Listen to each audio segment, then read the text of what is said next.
Mwen pa ka kwe mwen pat kon sa. Tout autant ou reme moun, c'est tout autant ou ap soufri.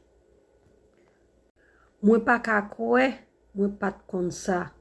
Tout autant ou bay moun valeur, c'est tout autant moun sa li kapab piétiner ou, li kapab diminuer valeur pa ou.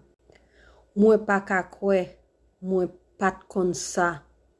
Tout autant reme moun, tout autant ou bay moun valeur ou appelé à souffrir dans la vie ça. Mwen pa ka kwe, mwen pat kon sa. Dim ou même dans commentaire là. Si ou kwe, ou même ou te kon sa. Mais moi-même, mwen pa ka kwe, mwen pat kon sa.